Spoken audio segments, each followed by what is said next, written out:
अस्सलाम वालेकुम dear students. Figure of speech का मौजूद अभी जारी है। आज हम पार्ट 3 पढ़ेंगे। तो पार्ट 3 में मैंने आज दिया है ऑक्सीमोरन एंड आयरनी। पहले हम देखेंगे ये ऑक्सीमोरन क्या होता है। A speech in which two words contradict to each other. A speech in which two words contradict to each other. जहां दो अल्फाज एक दूसरे के मुखालिफ हैं, एक दूसरे के अपोजिट हैं। आप मिसाल देखिए, यहां मैंने लिखा है शी इज प्रिटी अगली। प्रिटी का मतलब है सुंदर, अगली का मतलब है बदसूरत। हम ये नहीं कहेंगे कि वो सुंदर तरीके से बदसूरत है, बल्कि यहाँ प्रिटी का एक और मायने जो प्रिटी का होता है वो है काफी। तो इसका तर्जुमा होगा शी इज प्रिटी अगली, वो बहुत या वो काफी बदसूरत है। दो वर्ड है प्रिटी और अगली, आपस में कंट्राडिक्ट है, आपस में मुख्तलिफ है। जैसे मैंने पहले ही कहा कि प्रिटी का मतलब है सुंदर, अगली का मतलब है बदसूरत। लेकिन यहाँ जो प्रिटी है यह है काफी, मतलब इसका मतलब यहाँ है काफी। तो तर्जुमा होगा शी इज प्रिटी अगली, जिसके माने है वो काफी बदसूरत है। जैसे हम कहते हैं आई एम प्रिटी वेल, मैं काफी हद तक ठीक हूं, तो यहाँ प्रिटी का मतलब काफी है। एक और मिसाल, he was found missing. Found का मतलब है पाना, मिसिंग का मतलब है खोना। लेकिन जब माने देखेंगे ही वॉज फाउंड मिसिंग, उसे गायब पाया है, वो मौजूद नहीं है। या नेचुरल एक्टिंग, नेचर का मतलब है असली, एक्टिंग मतलब जैसे हम कह रहे हैं वो एक्टिंग कर रहा है, वो दिखावा कर रहा है, असल में कुछ और है। तो नेचुरल एक्टिंग जो है, नेचुरल एक्टिंग, ये आपस में दो अल्फाज है, इसको हम ऑक्सीमोरन कहते हैं। या ओरिजिनल कॉपी, जैसे हम ओरिजिनल कहते हैं ओरिजिनल को, असली को, कॉपी कहते हैं डुप्लीकेट को। यहाँ हमने वर्ड की इस्तेमाल किया है ओरिजिनल कॉपी या ओरिजिनल कॉपी। तो ओरिजिनल एक और कॉपी, दो अल्फाज जो है आपस में कंट्राडिक्ट हैं, तो उसको हम ऑक्सीमोरन कहते हैं। एक और आयरनी, पहले हमने डेफिनेशन देखनी है। A situation in which something which was intended to have a particular result has the opposite or a very different result. Irony क्या होता है?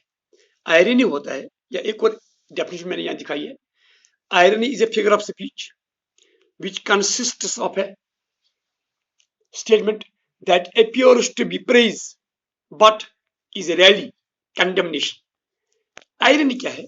स्पीच डेफिनेशन से भी यह पता चलता है कि मैंने एक काम किया है, मिसाल के तौर एक ऐसा स्टेटमेंट दिया है, या is a figure of speech which consists,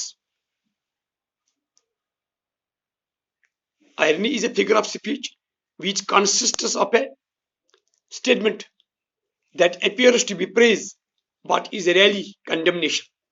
मिसाल, मैंने एक काम किया है, उम्मीद करता हूं या उम्मीद थी मुझे कि इस काम के लिए मुझे सराहना की जाएगी, इस काम के लिए मुझे तारीफ किए जाएंगे, लेकिन तारीफ के बदले मुझे धुतकार हुई, मुझे डांट पड़ी। तो इसको हम आयरनी कहते हैं। जब कोई इंसान किसी जगह तवक्का एक रखता हो लेकिन बरक्स उससे कुछ और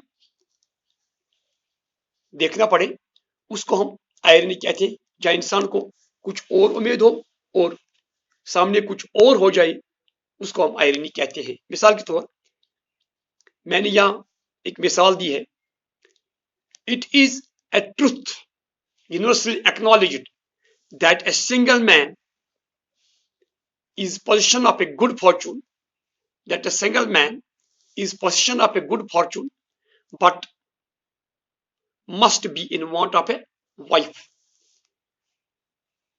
एक आदमी अमीर तरीन आदमी है लेकिन बीवी के बगैर अभी भी उसके पास कोई हमसफर साथी नहीं है। या एक और मिसाल, ए डॉक्टर फेल सिक, एक डॉक्टर बीमार पड़ गया। हालांकि डॉक्टर तो दूसरों का इलाज करता है, अगर डॉक्टर खुद ही बीमार हो जाए तो ये आयरनी की बात, ये हैरान कुन बात है। या the maths teacher failed maths exam, एक मैथमेटिक्स टीचर खुद ही मैथमेटिक्स के एग्जाम में मैथ से फेल हो गया है। खुद मैथ पढ़ाता है और जब खुद को मैथ का एग्जाम देना पड़ा तो फेल निकला। इसी तरह एक और आयरनी वाली बात, that pilot has a fear of Heights, that pilot has a fear of Heights. Pilot हमेशा ऊपर उड़ता है, ऊंचाई में उड़ता है, जहाज उड़ाता है हवा में, लेकिन खुद अगर पायलट को ऊंचाई से डर लगने लगा तो यह आयरनी है। या ए फायर स्टेशन बर्न्स डाउन, आग बुझाने वाला एक स्टेशन खुद जलकर राख हो गया। फायर स्टेशन दूसरों के यहाँ जाता है, अगर किसी जगह आग हो तो वहां फायर स्टेशन की गाड़ी जाती है और आग बुझाती है। अगर फायर स्टेशन खुद ही जल गया तो यह आयरनी है। एक और मिसाल, the police station gets robbed, police station जांच पड़ताल दूसरी चीजों की करता है, दूसरी जगहों की करता है। जहां कोई चोरी या डाका पड़ा हो वहां पुलिस को बुलाया जाता है ताकि ये चोरी या डाका जो जिसने भी डाला होगा उसको खोज निकाला जाए। अगर पुलिस स्टेशन में ही चोरी हो गई तो ये आयरनी है। या the cobbler's children have no shoes, cobbler जो है मोची, अगर जूते बनाने वाला है, अगर उसके अपने ही बच्चे जूतों के बगैर हो तो ये आयरनी है। जैसे हम कहते हैं कि खारस गर कृस, पान खार, लूकन कृस द्रत तपर बनावान, मगर गर कृस की, ये आयरनी। तो इस तरह मैंने आज बात की है ऑक्सीमोरन पर और आयरनी के हवाले से। उम्मीद है कि आपको बात समझ में आई होगी। तो आज के लिए बस इतना ही, कल फिर मिलेंगे, तब तक लिए खुदा हाफिज।